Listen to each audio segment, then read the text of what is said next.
Hello, and thank you for joining us for today's session, Learn More Faster, Finding Your Ideal Customer and Unique Value Proposition. My name is Daniel Anzueto, and I'm happy to welcome you to today's session. If this is your first time attending one of our workshops, let me provide some context on StartOut.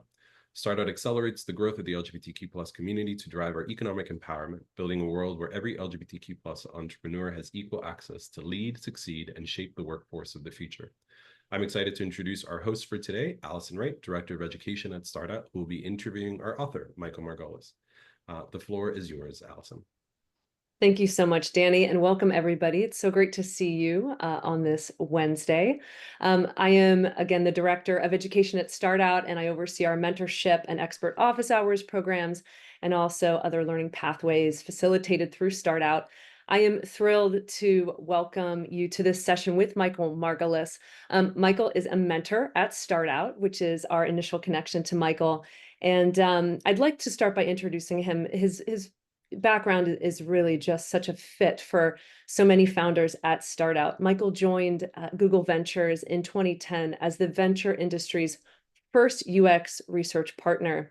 He's conducted more than 300 research sprints for Google Venture startups across security, healthcare, biotech, medical devices, developer tools, apparel, food, women's health, transportation, insurance, and e-commerce.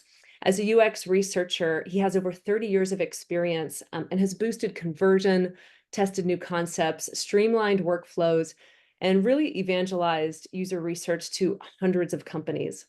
Prior to his work at Google Ventures, Michael held roles at Google, Walmart, Electronic Arts, AOL, and more. And again, he's a mentor in our mentorship program. So welcome, Michael. For context, before we dive in, Michael just very recently published the book, Learn More Faster. And this is a deep dive into the content of that book. And before we go deep into all the methodology of the book, I would just love for you to share with us about your work at Google Ventures and your work as a UX research partner. Sure.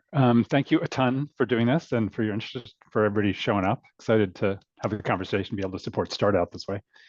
As you said, I joined Google Ventures in 2010. So I was the first UX research partner. So what I do fundamentally is helping early stage founders answer these really critical fundamental questions that they have about their customers, about exactly what they're building, their unique value props. And so what I've done is over a lot of years, taken a lot of these different kinds of research techniques that are out there and compressed them and adapted them. And we experimented a lot so that they work at startup speed. And that's what we'll talk about a bit. So have worked across a huge variety of different kinds of companies, as you mentioned. And so I'm not really an expert in any particular domain as a result of that, but we've seen lots and lots of patterns from working with these kind of companies. And so a lot of the companies are probably too small or too specialized for you to have heard of. So, but some of the bigger ones that are probably more familiar, things like Uber, Slack, Toast, GitLab, Flatiron Health, One Medical, StockX. So those are some of the kinds of companies that GV works with. And so what we do is just a lot of really hands-on work and a lot of coaching and advising and helping our early stage companies in the portfolio kind of learn how to adopt and embrace some of these techniques to just move them faster on their journey to learn and understand their customers and what to build. Fantastic. One of the core concepts of the book that really is so unique to GV's methodology is the actual identification of what you call a bullseye customer. Can you tell us what that is and why is it important for founders to identify early on in their startup journey? Yeah. So this idea of bullseye customer is this very specific subset of your target market who initially is most likely to adopt or to switch to your product. So the reason that this is important is because we always see ambitious founders, like they want to build for everybody, right? They want the biggest possible market. They don't want to exclude anybody from what they're building. And we're investing in these companies. So we don't want them, we want them just to be successful and to have a product that serves everybody also. But it's not really where you start. It's very difficult and very rare to build a product that's successful for everybody. And so typically what happens is you start somewhere, you have to focus. So if you even think about Facebook, right? Facebook initially was profiles for college students. Or Nike, there was a very particular model of this Japanese sneaker that they were selling at track meets, right? And like you start somewhere. Amazon just sold books. And so focusing and being very specific about who you're serving and what you're building, what we've seen is that just increases velocity. So the more you can be specific, you can dig in, you can understand deeply the behaviors, the needs, the constraints, the attitudes of that particular group who you're most likely to serve first, and to understand why in particular that group is going to be most receptive. That helps you. Once you've kind of defined that, then you can dig in, understand them, and more efficiently, because you can like, okay, let's just go talk to those people. It helps you then prioritize, well, what are we going to build first? Because you're building something that's for them. It helps you figure out who to listen to. You're probably, when you're starting your company, you're getting a lot of feedback from different people. And some of that feedback is actually more useful than other feedback. And so if you really know who you're targeting in a very, very specific way, it's much more specific than typical persona or even ideal customers described. It just helps you move much, much faster and make progress quicker. I think that points directly to the opening line of the book, which is focus on the user and all else will follow. And, even leading up to this call today, you and I were chatting, behind the scenes about why is it that so many founders kind of skip over some of the important elements of customer discovery. And one of the first things you said to me is builders love to build. Is there kind of a tip you can give people for, especially if we have founders on this call or who are listening to the recording, if they're already if they've sort of streamed past customer discovery or maybe not given it the attention that perhaps they recognize maybe now would have been good, can you give them any tips about how to sort of return to that stage and come back to it if they're already further ahead? Yeah, it's never too late to do customer discovery. I mean, really, you should kind of always be doing some of it at any stage. You're always probably building something new or exploring or expanding into a new customer group. So it's never too late. And that quote I like a lot because it's actually in 2006 when I joined Google, it was something that really appealed to me, right? So that's from the Google founders. That was one of their number one thing on things that we know to be true. And so I like it because it also, as you said, builders build. Like people don't need to be reminded to focus on the product, right? You're already doing that. But it's going back and focusing on who is your customer. So by going back and taking the time to do that and being specific, what it helps you do is check in and make sure, like, okay, so the thing that we're building, are we serving who we thought we were serving? Are we, if we're already building, we have a roadmap and we have a bunch of things we're prioritizing, is it the right priority? Are we building the right thing first?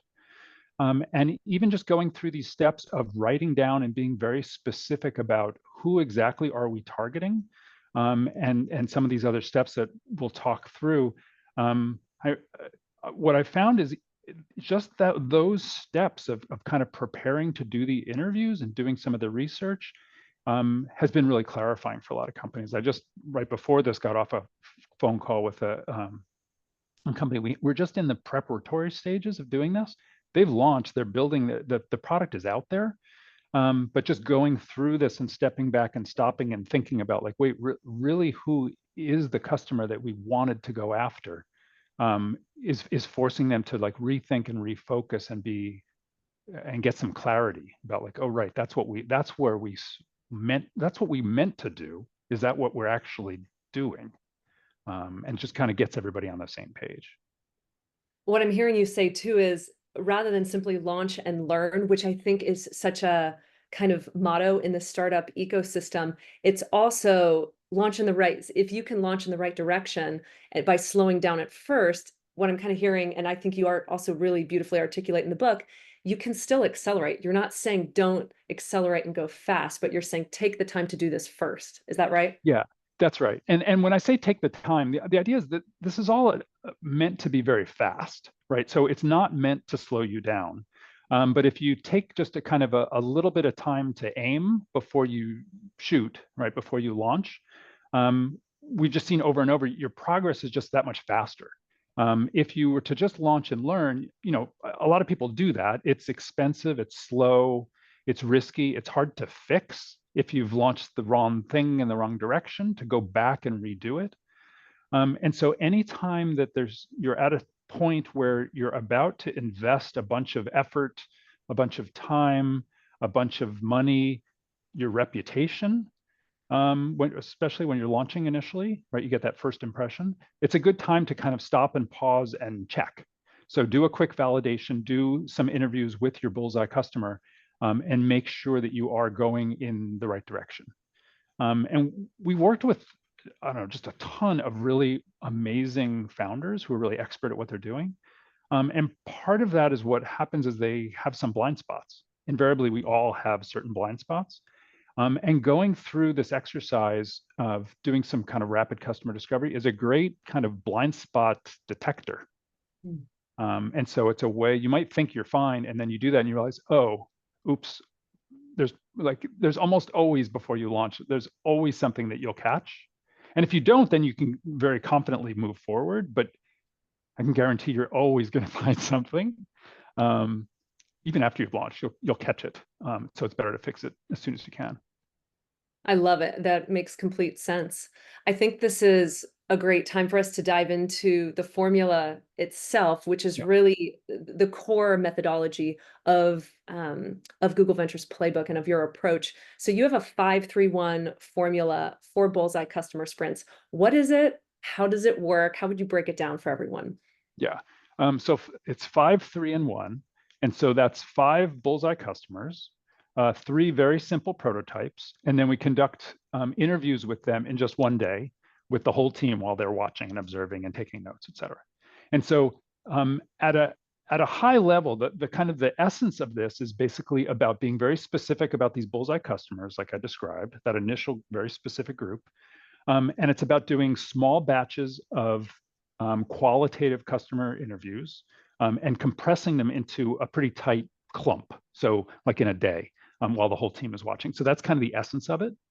The reason we do it kind of in that way, the 5 and 3 and 1, I can kind of talk through some of the details of that. So 5, the reason we pick 5 is partly because we can do it in a day. So logistically, I can conduct 5 one-hour interviews in a day. I can just kind of get through it, and the team can fit it in and schedule it. And the other thing that happens is if we've chosen them very specifically, I keep using that word about specific, by the end of those 5 interviews, you hit what's kind of in academic research is called data saturation. So the kind of everyday version of that is by the end of that, everybody's like, oh my God, do not make me sit through another one of these. Like I'm hearing the same thing over and over. Like I get it. I got the pattern. I understand. And you Sure. just like have figured it out. So 5 works really well. The 3 simple prototypes are set up. So the reason that we do that is if you were to show somebody one thing, they'll give you opinions about it, but they're not really necessarily imagining like all the other possibilities that it could be. And so they'll tell you some things, and that's good. But if you can give them some bigger variety of possibilities of what this could be, and then I conduct these interviews as 2-part interviews. So part of that interview is comparing and contrasting these prototypes. So, maybe I really like the way you handle pricing on this one, but the value prop, the way you describe that this is about you saving me time, that's really much more important than speed, than value, time or whatever. And so people will kind of pick and choose the elements that they want. So having 3 simple prototypes, which are like essentially looks like a fake homepage just to describe the value prop. That helps kind of raise that the richness of that conversation about what's important, what value prop, what details of these benefits and features and problems you're solving really matter to somebody. And then, sorry, go ahead. No, and I just want to jump in too, even to go back a step up to the 5 customers. I think one of the things you articulate really well in the methodology in the book is about why we're not just going to your friends and family and showing these prototypes to people in your circle. Can you tell us more about why the actual process of creating the questionnaire and creating a process to get these people to get more pure kind of clean feedback versus people who might already be sold on what you're doing? Yeah, and so the friends and family thing, a lot of people will do that either initially or after they've launched it, they'll do a friends and family launch. That's nice if you want to kind of practice your interviews or, in that way. But in terms of what you really want to do is get a steady stream of fresh, objective feedback from people who are responding to the product and not to you. So for most people, if you're talking to your friends and family, they're reacting to you like they already love you, and they're going to be probably not as critical and as frank as somebody who doesn't. And so it's just not as useful feedback, and they usually don't represent your bullseye customer. So you could show it to your friend, and maybe they're your bullseye customer. That's possible. But probably not quite. So it's worth taking the effort to go getting that critical feedback that's most valuable to you. It can be hard to hear, but that's kind of what you want, right? Just having a bunch of people tell you that they think it's nice or that it's good or that they like you is not as useful. And so it can take the same amount of time, but it's not as useful. Yeah. That makes sense. With the three prototypes themselves, one of the things I think you also articulate well in the book is about you don't have to create 3 different prototypes within your organization to show these 5 bullseye customers. You can absolutely and should use things that are out in the marketplace. Can you talk a little bit about how you weave in, say, a competitor's prototype when you're doing these customer interviews? Yeah. So I'm always looking for a shortcut. And so one of the things that I love to do is if I'm building something it's usually not completely novel, like there's usually something sort of like it or similar or competitor. If I can test with those and use their homepage, their website as a free prototype, it just helps me jumpstart without having to build anything myself. And so if there are a few of those, then I can learn from those. What are they doing well? What are they not doing so well? There are times when I would use it as is, their existing product. Sometimes I kind of prototypify an existing free prototype. So maybe I want to hide the brand, or there's something like I'm using that competitor, but I actually want to test a slightly different version or messaging on it, but it's basically the same thing. So I can just take it and take screenshots of it and kind of tweak it a little bit. But again, it's just a shortcut to get me something that I can show as a point of comparison of against maybe what I'm building or some other things, some other concepts that are out there. But there are times that I work with founders, and I think that there's a hesitance to use a competitor's product because they feel like they're cheating or they're somehow going to copy it. But trust yourself. You're not going to just copy what somebody else is doing, probably, but you should take advantage of it and just learn as much as you can. It's just a really good shortcut. Would you recommend that founders, when they're building these prototypes or selecting these prototypes from the existing marketplace, would you recommend that they're simple, complex? How much time should they be spending, especially on their own prototype? Like, is this something where they should be attempting to get it to the highest level of detail and of what they hope to bring to market, or is it okay to keep it a little bit more simple? Keep it simple. I like them to look realistic. So typically what we're showing is something that looks like a homepage that's describing, this is what the product is. And you've all been to many homepages for different products, right? This is what the product is. This is the problem it's solving. This is who it's for. This is why it's great.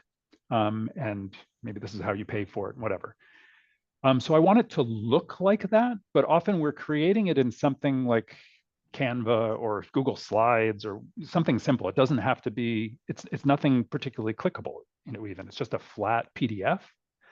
And so it's very simple. The goal is to minimize the amount of time that you're spending perfecting that. It's mostly a writing exercise, because what you need to do is, what is this value prop? Like what actually are we building, right? It's a really good exercise and forces the team to get on the same page So it's like, oh wait, is that what it is? I thought it was kind of more for these kind of people, or I thought maybe we were emphasizing this aspect of that was most important. So it forces you all to kind of get aligned and write it down. So it's mostly writing. It's not a lot of functionality, hopefully, because you're, in this case, what you're really testing is the value prop.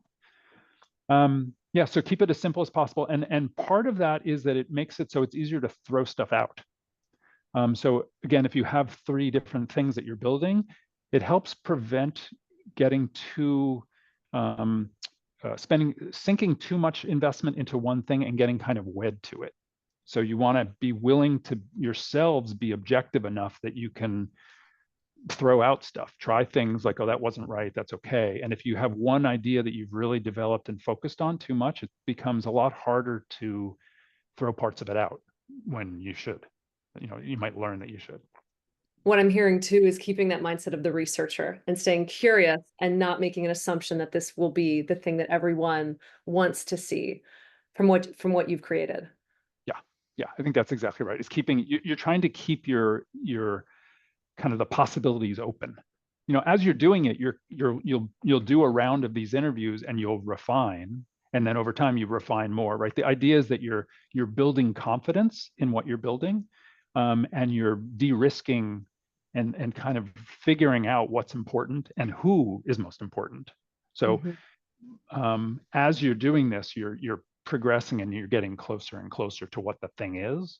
And so as you get closer and closer, you maybe are investing in refining that over time.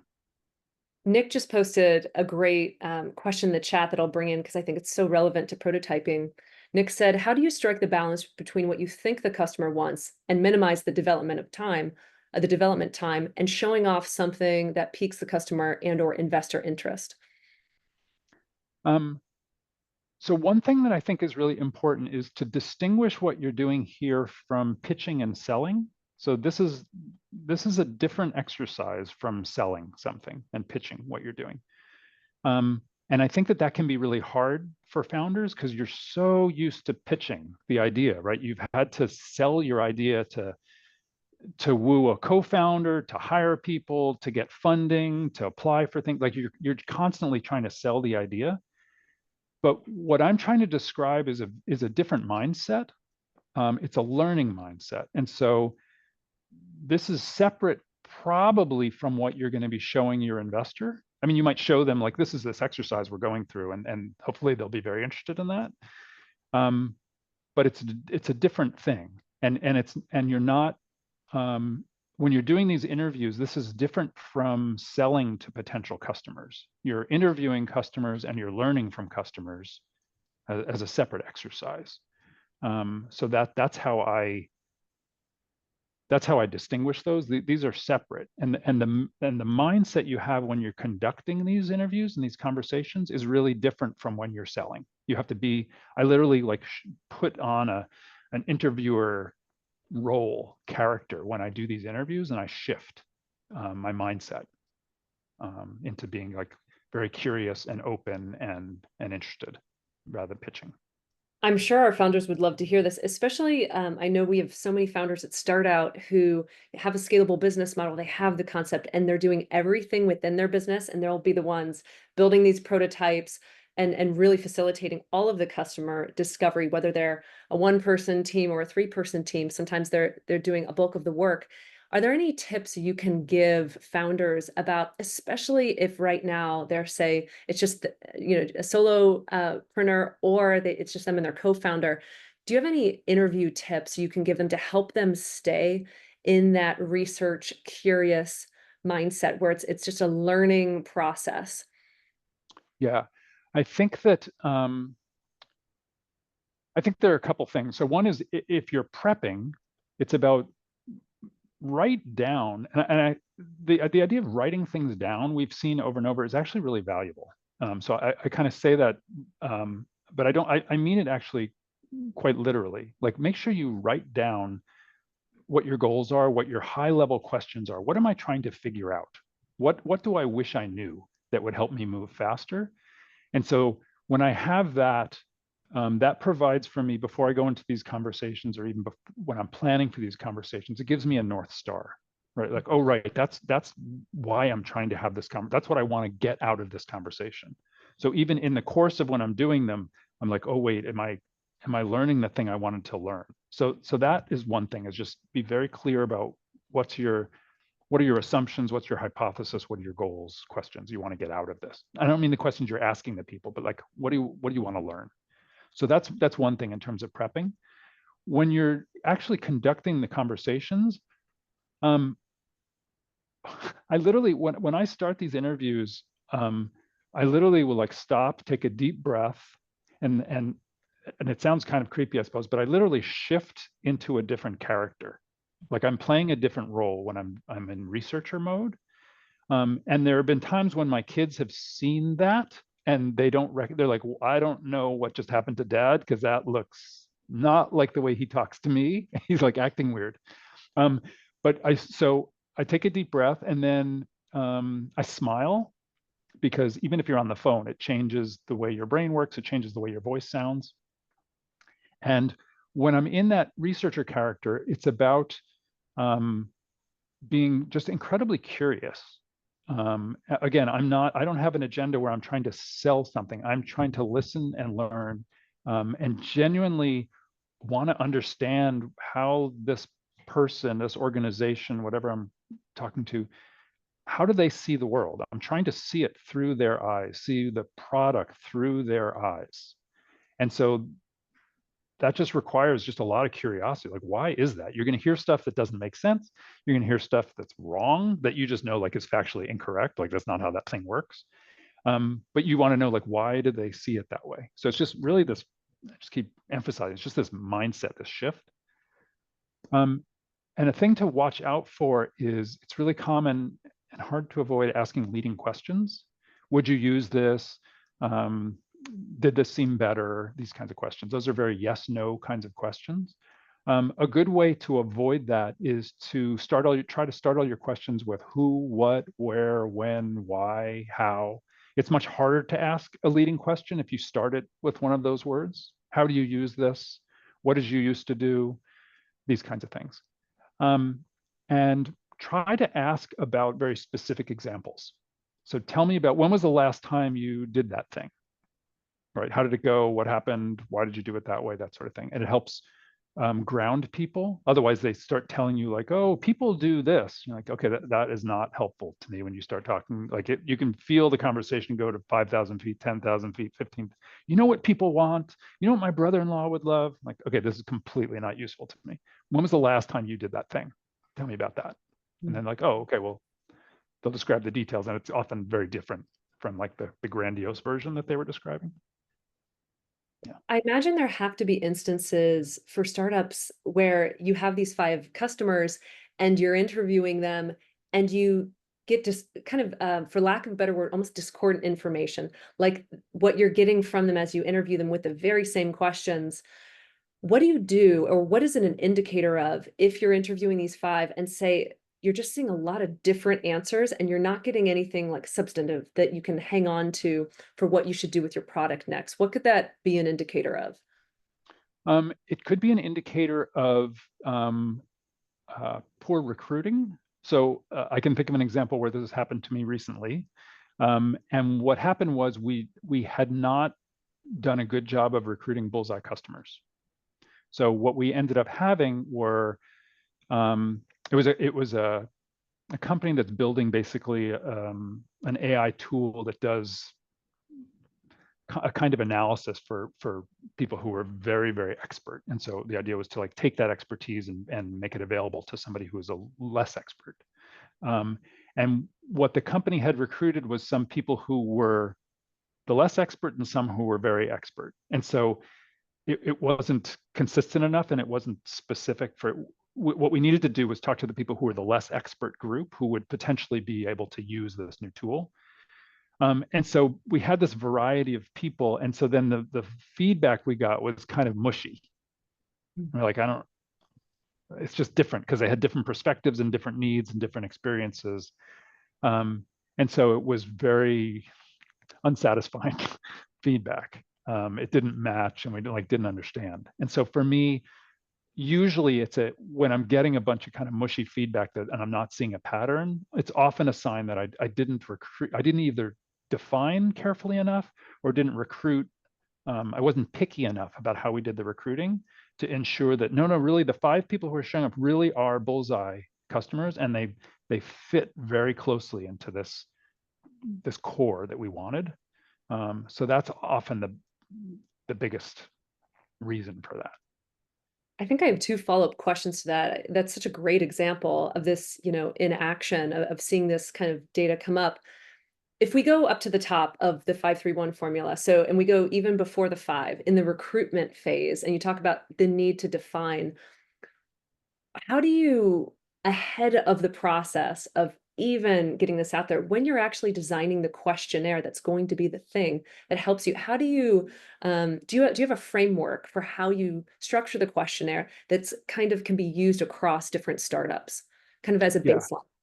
Yeah, I mean, at a high level, what I'm trying to do is before I get to the questionnaire, I keep talking about being specific. And so what that means is defining inclusion criteria, exclusion criteria, and triggers. So inclusion criteria are usually pretty easy for companies to articulate and to list, because that's kind of like this is our target market, and they're able to describe who that is. They're usually have spent less time thinking about who to exclude because they don't want to exclude anybody. And so thinking really hard about like who would be that person you'd start talking to and you realize like, oh yeah, this is not for you. Like you already have done this, or you had some previous bad experience. So as an example, I work often in healthcare kinds of products. So I'm working on something now. It's a therapeutics company. They have a new treatment.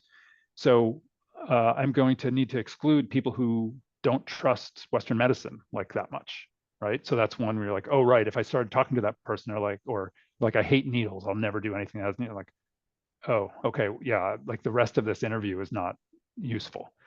So brainstorming who you're going to exclude becomes very important. And then triggers are: is there some recent experience or recent experience that will make this person more or less receptive? So an example of that is we were working for a company that sells life insurance. And so they were targeting a very particular demographic of these millennials. And what we learned was it wasn't just about that. The trigger was, had you had a baby? Had you gotten married? Like some very particular event. Sometimes for a company, the trigger is they just hired somebody new. Like let's imagine you're building cybersecurity product, and whether or not they've just hired a new CSO. So there's a new person's come into town, and she's setting up, new practices and kind of rethinking things. That's like a sign that they're interested in new products. So we define those inclusion exclusion criteria, and then create a screener questionnaire where, and in the in Learn More Faster, in the book and on the website, there's a lot of examples of how to write these kind of questions. But I'm writing the questions in a way that don't reveal the right answer. So for example, if I'm looking for somebody who has recently had a baby or gone through I don't say, like, are you shopping for insurance and have you recently had a baby? Like, I'll pay you $100 to come talk to me, because you'll get a lot of responses from people who are like, sure, yep, I just had a baby, I just had whatever. And you don't want that. So you want to be able to suss out the people who actually have had this experience that you want, but they don't know which one it is, right? So I'd ask the question in a way like, let's say maybe I'd ask about a list of possible recent life events. Have you experienced any of these in the past 6 months? Having a baby is maybe one of them. Maybe another one is, have you moved to a new home? Have you gotten a new job? Whatever, a whole bunch of other things. So they can't tell which one I'm looking for. And then I can filter out the people like who marked, oh yeah, they had a baby. That makes total sense. So we go from, so this is the questionnaire, the survey. Let's say they sent out the survey, the founder gets, let's say 50 potential responses for who could be a Bullseye customer. And then from that 50, you whittle it down to your top 5. When you're actually going about recruiting those Bullseye customers, is there anything you do to ensure that they show up on, and I know one of the things you mentioned in the book is you said, get all of this done in really close proximity. Don't book them out for customer interviews a month out. Try to get them this week to come in while they've already been interacting with you, which obviously makes complete sense. How do Yeah. you ensure that they actually, especially if we're doing in-person interviews or even just for a digital Zoom interview, how do you ensure that inspire them to show up? Yeah. The thing that I use is money. So I pay people to participate in this. And what I've found is you just need to pay enough for people to show up and take it seriously. And so I want them to set aside that time, so that if somebody just says, hey, do you want to grab lunch? That they're like, yeah, whatever. I was only going to get a $10 Starbucks card, like, oh, whatever, I can blow that off and just go get lunch. Sure. So what I typically do is if I'm recruiting consumers or people who are not that hard to find, it's specific, but they're, general population. I typically offer $100 or $125. I recently did a bunch of interviews with attorneys. So when I'm doing something like that, I need to offer much more. So it has to be something that's closer to their hourly rate, so that they'll actually show up and not blow me off. So I have the funds, so I can do that. And so paying people enough money to show up is what I found is one of the critical things. The other things to do is to, along the way, when I'm doing the recruiting, there are a couple hints I'm looking for to see whether somebody is serious. So in that recruiting questionnaire, I usually include some open-ended questions. So if I get one-word answers to those questions, I imagine the person is less interested or less committed or less invested in kind of participating. Whereas if I get somebody who really is writing something, some response, right, maybe in that questionnaire, when I do those screener questionnaires as a bonus, if you ask some open-ended questions, it's just a way to, it's like a free survey, right? If I say, what's the hardest thing about shopping for life insurance? And then you just get, in addition to getting all the responses, you get, 50 answers to that, which is pretty helpful. And so the people who've written a bunch maybe are going to be a little bit more likely to show up. The people who then, if I send them a reminder, who like follow up with me, or I send them a nag to sign my NDA and they respond, like I'm looking for some engagement as I'm leading up to the interview.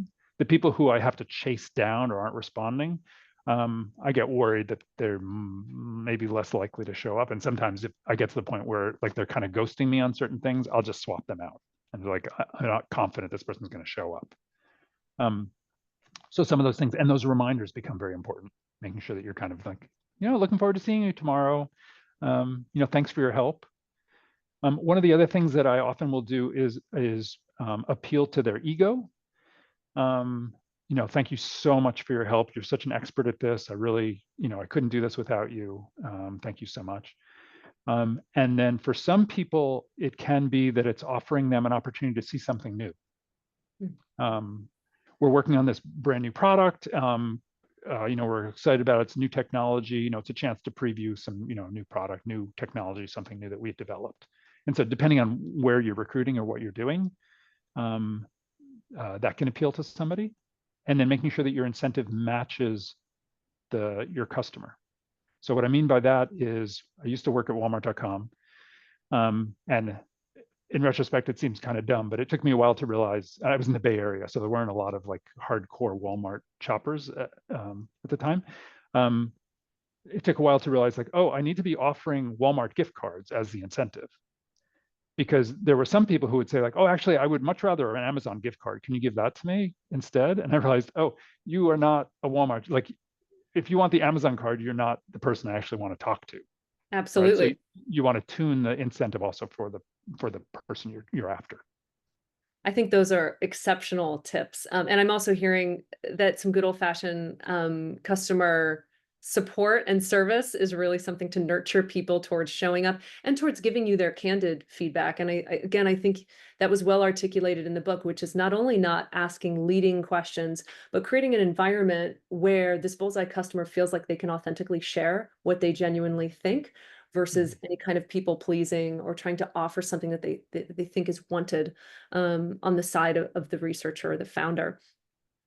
Why are qualitative one-to-one customer interviews so much more effective than simply surveying. Like if we have founders who say, well, but here I have a questionnaire, I'm sending it out to say 200 people who I think are generally in the vicinity of the kind of customers I'm working with, in the vicinity of perhaps all my Bullseye customer. Why is the qualitative interview, especially being one-to-one and versus say a focus group, why is it so effective for your particular method of customer discovery? Yeah. The qualitative interviews are just, for me, the biggest bang for the buck, quite frankly. So especially at an early stage, when if the goal for a startup is you're just learning as fast as you can. That's kind of what that journey is. And so the amount that you can learn from even a half-hour interview, but an hour-long interview, is so much deeper and so much more nuanced and so much more detailed than you could get from a survey, and that's incredibly valuable. You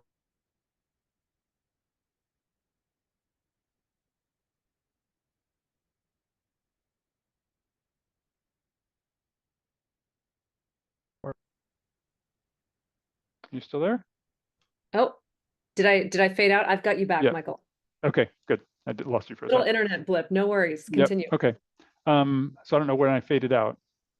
But the depth and the richness of what you can get from a qualitative interview is so much more valuable at this stage, to understand all the nuance and the detail and the nitty-gritty, which is really kind of the nitty-gritty details.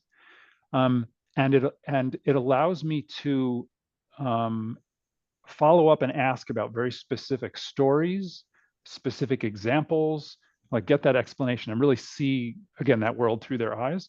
So in contrast, a survey, quite frankly, is very hard to write a good survey. I just see a lot of crummy surveys. So you can launch a crappy survey and it will generate nice charts and things, but I'm usually pretty skeptical of the data that you get back, because writing those questions well is quite frankly very hard. And often for me, if I am going to do some large survey work, I want to do some qualitative research first anyway, because it helps me refine and figure out, like, even what are the right questions to ask.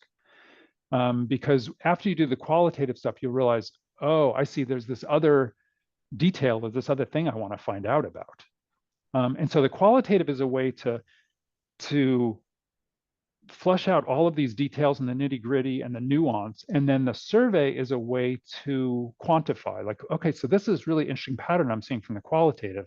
How many people is that affecting, or which people is that affecting? So then I can kind of combine it. So it's not necessarily one or the other. I like to use them together. But I want to start with that qualitative. It's just so much richer.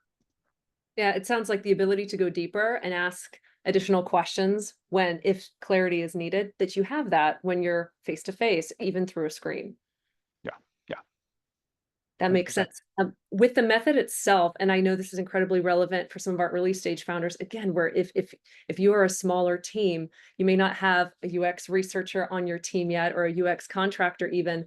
How would you recommend? I'm going to apologize. I have landscapers outside my door, so I'll mute in a moment.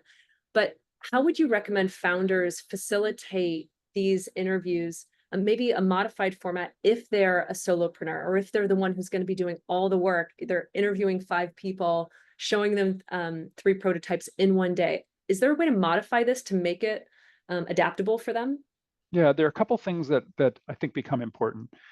So one is, the way we've described this is that the one day there's a watch party that's happening, which is kind of our magic hack for streamlining a lot of communication and a lot of debriefing and analysis. It all happened live while the whole team watches it, typically. If it's just you or maybe one other person, you don't need that whole structure to take notes and debrief and do all that. So I would adapt it for that, so that one person who's doing it still needs to be able to take a break between each interview and capture kind of what happened, excuse me, and still do that for yourself, and make sure you're structured in terms of, like, all right, what was that North Star? What did I want to make sure that I learned from this interview? And I just conducted the interview. What did I learn? And, like, write it down. Make sure that you're tracking that. And so I would still do that part, but I don't, it can be more streamlined if it's just me. So there's that component. The other thing that I think becomes important is when you're doing these interviews, if it's just you, you might want to position yourself in these interviews. Again, you're not selling. This is a research mode.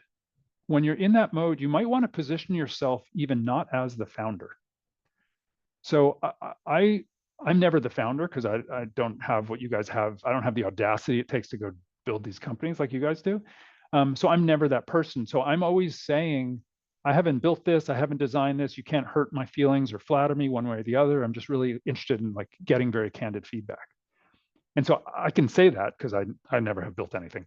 But I think it's valuable to consider framing yourself that way, or at least a little bit adjacent, that they're not commenting on personally on what you have built. And so even if you could say, you could, because I'd be reluctant to lie and say, I don't know what this is. I flew in and they handed me this thing and I don't know anything about it if you're the founder. But you might say like, I'm helping the team, or I'm working with the team that's doing this, right? As a way to kind of separate yourself so that the person you're talking to will be more candid with you. Again, it's that thing of, it's a similar problem to talking to friends and family, right? If somebody knows that you're the owner and it's your baby, they're just going to be, worried about telling you that they don't like your baby. So creating some of that distance and neutrality and objectivity for yourself in that character, your researcher character, can be really important also. That's great feedback and tips. I'd love to, I know we're a quarter till, I'd love to take time for one more question, and then we're going to open it up for Q&A for everyone who's live with us here. Can you, having worked with more than 300 startups, can you share with us a success story, recent or longer ago, about a startup that used this methodology and just had fantastic results? Yeah, so I'll try to do this quick so we have time. So I worked with a company that was developing an on-demand delivery service for specialty medications. So these are the kinds of like expensive medications that come typically for chronic or more complex conditions, and not like what you're getting from your local Rite Aid at the corner. And so the big questions that they had were about like, who exactly is our customer? It's not probably, like we knew it's probably not everybody who gets specialty meds, but who exactly would it be? And then before they built out kind of the logistics for this, the question for them was like, well, do we optimize for delivering as soon as possible? Do we just not try, like as soon as we can get it there, you'll be waiting for us and we'll get it there? Or is it more important to optimize for like a very specific window? Like you don't need it right now. Like maybe we can get it to you in a day or two, but like it's between 2 p.m. and 2:30. And so those have very big different implications for how to build out a system, as you can imagine. And so those were really, excuse me. So that was kind of critical for them. So we went through this process and developed these prototypes that fleshed out different value props that looked like, okay, here's one delivery service that emphasizes, as soon as possible, you can order it from the app, here's kind of what it costs, and so we had these different versions of these kinds of things that emphasize different value props. Recruited who we thought were the Bullseye customers, et cetera, and went through this exercise and conducted these two-part interviews where first part is talking to you about kind of what is your past experience getting prescriptions delivered, how have you handled that, kind of what do you like, what do you not like about it, and then second half is let's take a look at these prototypes and let's compare and contrast the pros and cons of these. So what we learned from that was pretty interesting. So the big takeaways were that it turned out that having that very distinct window, a narrow specific window, was much more important and much more valuable for these folks. And what we learned in terms of who their Bullseye customer is that the key thing that mattered was people who are getting, for example, medications that couldn't just kind of sit on your stoop. So if it was refrigerated, had to be like maintained at a certain temperature, or for some other reason had to be signed for, or people had particular concerns, maybe because of where they lived, about having something sitting there that it had to be, it couldn't, they're worried about theft, or they're worried about weather or something like that. So there was a specific subset who was really their Bullseye. And so based on that, we ran these. They were able to then plan and build out their, they did some other things to validate this again, and get more confidence, but then build out the logistics that served that.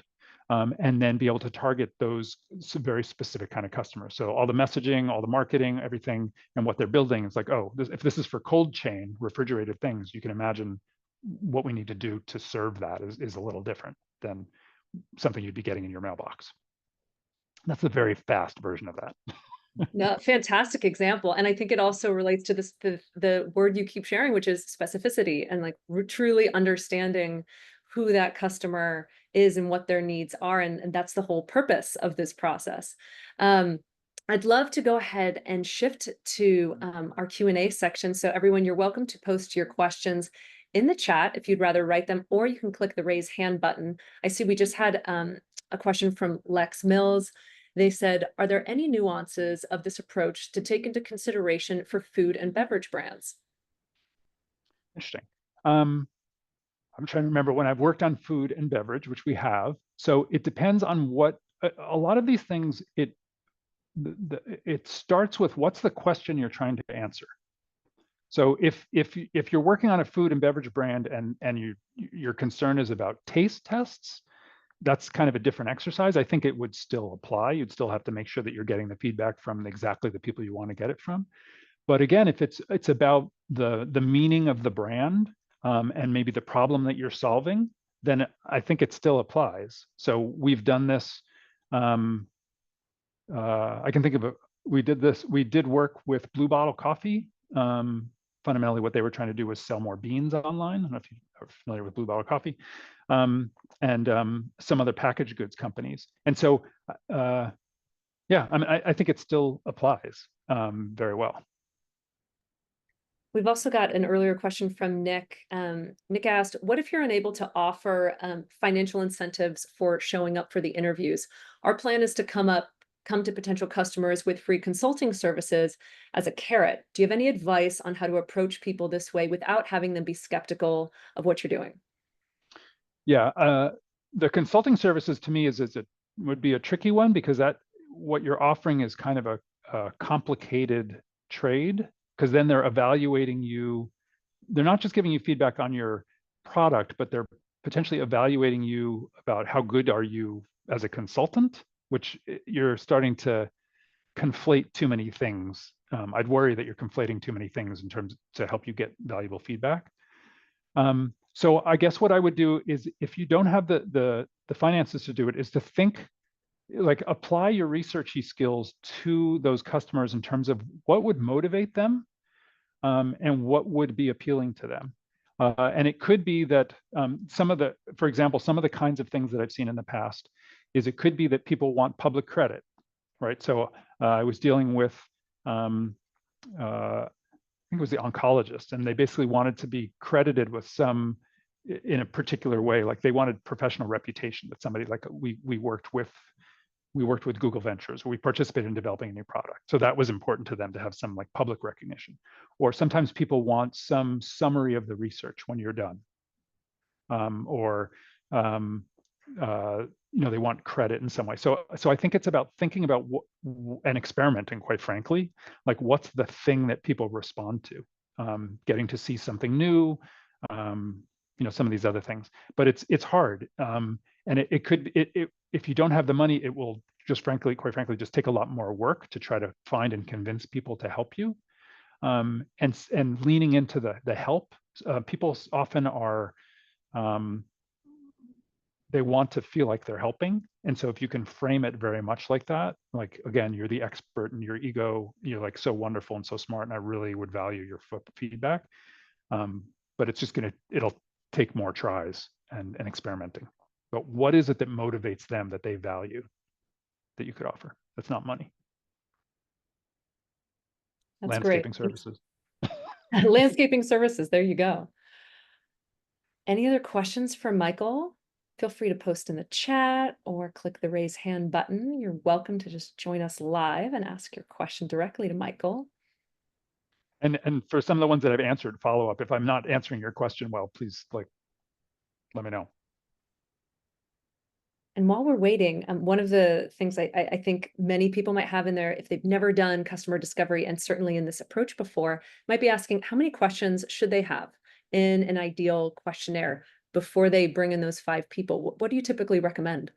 Yeah, mine usually it's something like 12 to 15 kind of questions. Sometimes I can get away with less or with fewer, but very often that's kind of where it lands. And what I'm often doing is there's some art and science. If you go to Learn More Faster, you'll see some examples. There's some art and I don't know much science about how to write those questions. So look at the examples, because a lot of times what I'm not necessarily asking very direct. I'm not asking some things very directly because, as I said before, I'm trying to suss out, is this the right person? And an example of that, and there's some things I haven't found as useful. So for example of that, I tend to not ask people like about their income, because that is not actually the useful thing. What I want to know about is like behavior and attitude usually. So instead of income, and income would vary by where you live, right? Your income in New York City versus in Iowa City is like, it means a different thing. So I would ask about vacations, or maybe what kind of car do you drive, like some other things that give me hints. What are some of your hobbies and kind of side hustles? They give me hints. I'm trying to get a picture of this person. And then some of these kind of more open-ended questions are also really helpful to me to get a picture of like what's been hardest about this thing, doing this thing in the past.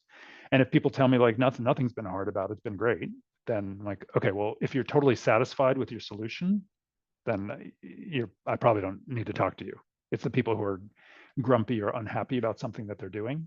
And sometimes I even just ask about satisfaction with status quo, about the thing, and I'm looking for people who are more dissatisfied.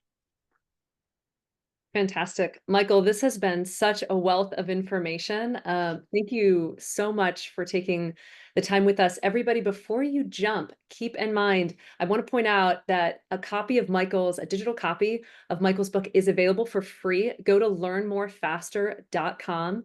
On the site, one of the things we recommend to all our startup founders is you look at his resources too. So everything from a checklist for your first Bullseye Customer Sprint, questions to define your Bullseye customer. He's got running notes, an interview debrief, prep slides for a watch party. There's even a research themed Spotify playlist, which I will definitely be listening to. There's so much. Absolutely. And Danny just posted a link in the chat. Definitely check this out. This is such an incredible way for you to facilitate customer discovery in a way that is time tested by obviously one of the top ventures in the world, which is Google Ventures. Michael, thank you again so much. It's been a pleasure chatting with you. Thank you a ton. I really appreciate getting a chance to do it and getting to talk to all of you. Yeah. And so try it out and let me know also what you think, how it works for you. That would be really important and valuable. Wonderful. Thank you so much, everybody. We're wishing you a wonderful rest of your day. Take care.